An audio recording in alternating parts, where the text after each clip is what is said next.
What do we got today, Austin? We're going to the gym. Today we are taking a microdose in the name of science. We're about to go get a lift in and we're gonna report back to you on how we feel on these.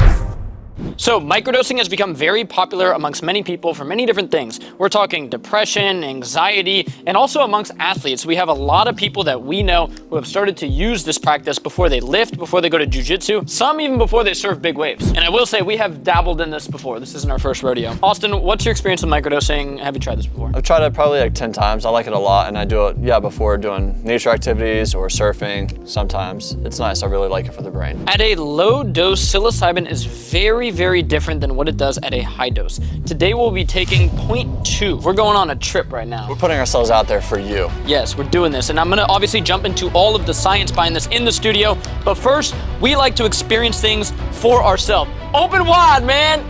Yeah! Boom. Let's go. A few moments later. Oh, they're hitting already!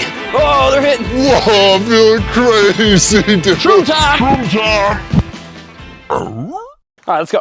Okay, so describe the feeling to people that haven't felt this before. Like a warm hug, it's very calming. A warm hug, of course. This bumbleclad gonna say that. Don't spill your bumbleclad. I feel really calm, but I feel focused. I feel energized too. It's a nice cerebral feeling. Yeah, I feel focused. Like I feel like honestly, I kind of like dialed in for a workout. Like you can get in that zone. I feel like right now, and I got the mushroom shirt right now. See, I had to change into the mushroom shirt. I think when you do a lot of your CBD is when I kind of feel this similar. Yeah, CBD will give you that vibe, but CBD will it's a little more relaxing. Like I feel like a bit of energy. Same, I'm ready. Bumbleclad spilled water all over the Range Rover. He's high on shrooms, man. What the hell? He goes, dude, I'm okay. I swear. And how are you feeling, bro? I'm feeling these goomers. I'm feeling pretty good. I'm feeling Elevated. What is this workout? I just do like 700 reps, no weight. I get my cardio in the bedroom, baby. This right here, this is not just because I'm on shrooms right now. This is such a better position than if this is back here, your shoulder, you start from this internally rotated position. Shout out Father Dylan O'Brien for showing me this on this machine too, on the same one. Boom. Yeah, that's money. Warm up set still. I'm feeling good focus, honestly, like I feel pretty focused for this workout. I feel good mind-muscle connection. I feel like I have more energy and more like speediness than I did with the ZA. The ZA kind of makes me feel a little spacey sometimes. This, I'm way more like ready. Feel those shrooms, boy. Feel the psilocybin running through your brain, man. Into your muscles. Into your balls. Always gotta hit a little abs. The shrooms told me to. I ain't even gonna say. Speak of that. You grabbing that shit like you grab a dick. Oh no, dude, you said it.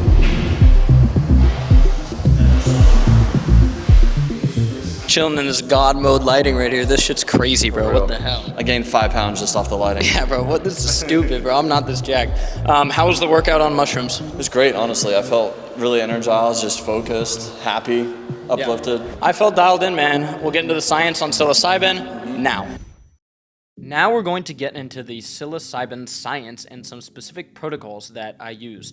And it's very fascinating stuff, and you'll probably be able to take away some useful information from this. When we talk about psilocybin, we're talking about, obviously, magic mushrooms, whatever you want to call them. And for legality's sake, they're actually decriminalized in Santa Cruz and Oakland. Now, the reason they've done this, one, is to start to do many studies on psilocybin. But also, when you look at actual psilocybin, it's very hard to keep illegal. Now, when we talk about psilocybin, a lot of the studies that I'm looking at today, and the focus of this episode, is about microdosing. This is where you take a micro amount, and I'll get into the specific amounts of psilocybin, and you'll usually do this a few times per week, and I'll get into the protocol that I enjoy. We are not talking about macrodosing psilocybin. I have done that before. I've taken, 4 grams at a time. And trust me, you would not be in the gym lifting weights, doing all the stuff that I was doing in that video. When we talk about psilocybin today, we're talking about microdosing. So we're talking about usually 0.5, maybe 0.25. What we took, Austin and I, was a 0.25. So we're talking micrograms there. We're not talking like a large dose of mushrooms. Some people I've given this to, like I gave one to Lance, he didn't feel it. Why? He weighs, probably 200 and something pounds at the time. He might need a slightly larger dose, maybe a 0.5 to get that slight feeling. The protocol I like to do before I get into the science and why I have enjoyed doing this is when I want to microdose. I don't do this 52 weeks out of the year or anything like that, but let's say I'll pick a week or two where I want to microdose. What I will do is usually 3 days per week. Why I do this is because psilocybin appears to act on the dopamine and serotonin receptors, and we're going to get into that right here and look at some of the studies. But dopamine is a molecule that helps our brain in two very distinct ways.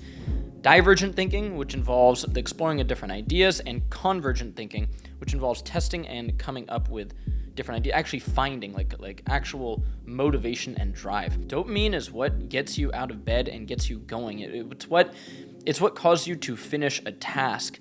So it's very important to manage. So when we get into psilocybin is a tryptamine, and it closely resembles serotonin, which is very fascinating when we look at some of the research on microdosing and depression, microdosing and anxiety.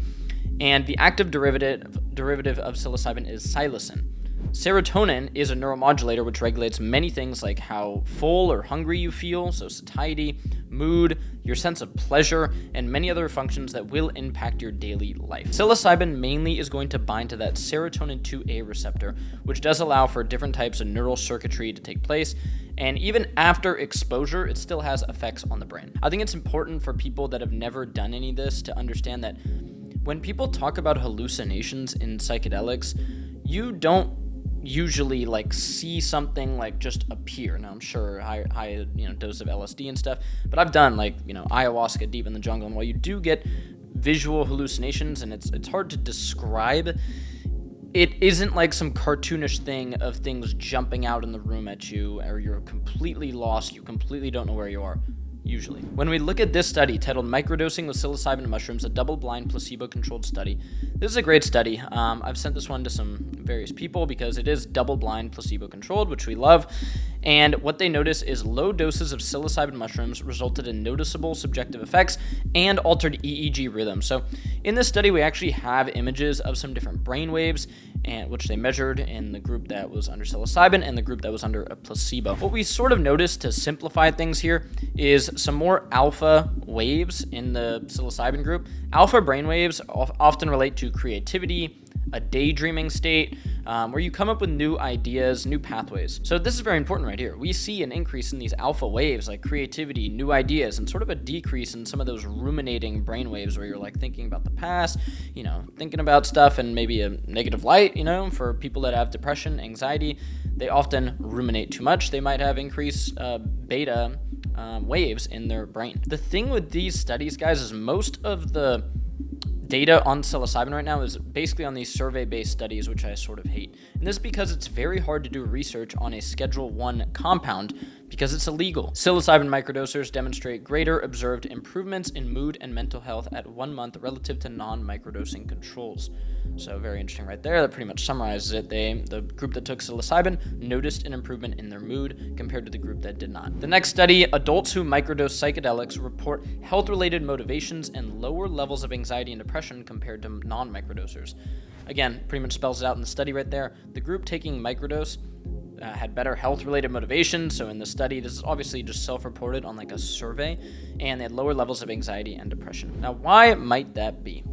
When we look at psilocybin and what it appears to be doing to brainwaves, it appears to be opening us up to creativity and new pathways while maybe sort of silencing some of those deeper thoughts and ruminations. Now, you should not be doing mushrooms if you have past genetic history of schizophrenia, bipolar disorder, you're on antidepressants like SSRIs. There are severe contraindications with psilocybin, and it's not something that you should just take lightly. In addition to that, because of how much this stuff interplays with dopamine and serotonin, you don't want to be doing this often. Man, I've seen people start to microdose and they notice some benefits, and then next thing they're microdosing every single day.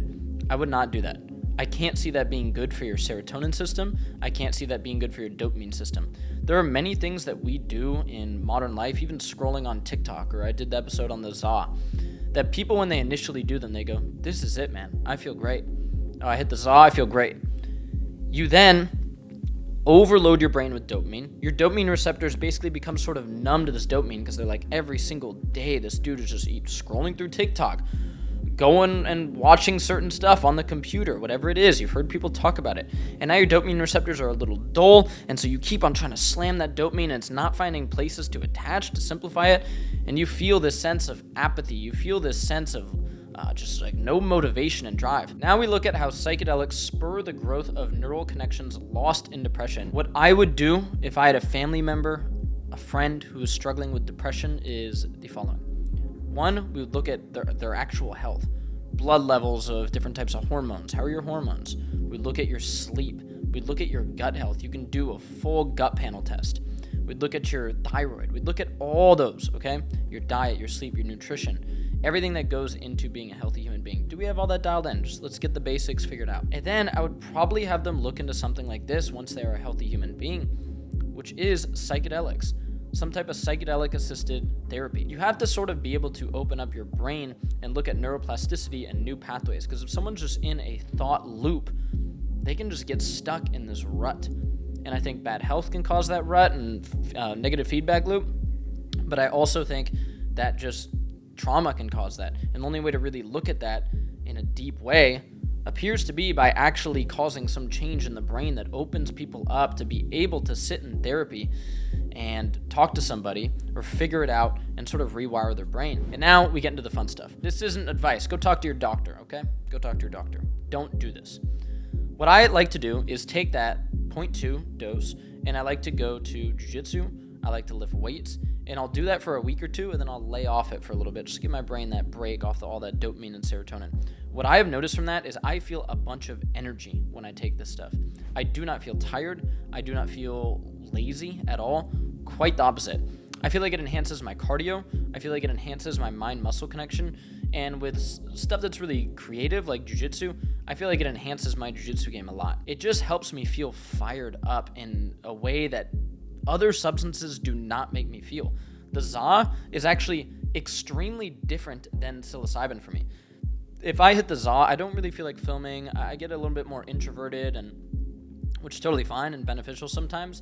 With psilocybin, I love taking a dose if I have to go be somewhere social, if I have to talk to a lot of people. I don't mind being on a microdose of psilocybin. So there we have a summary of how I use psilocybin, some of the science behind psilocybin. And I didn't want to get into the depths of all the science behind psilocybin, as there is some interesting stuff, but what I wanted to get into is some of the science behind microdosing, how it affects me, and I want you guys to have a discussion below on if you've tried this. How has it affected you? What do you think about this? Do you think drugs are just evil and this stuff shouldn't be looked into, or do you think we should make this stuff legal and possibly look into it? Oh, by the way, I was on a microdose this whole episode, so let me know if you noticed that or knew that, but yeah, I'm microdosed up right now.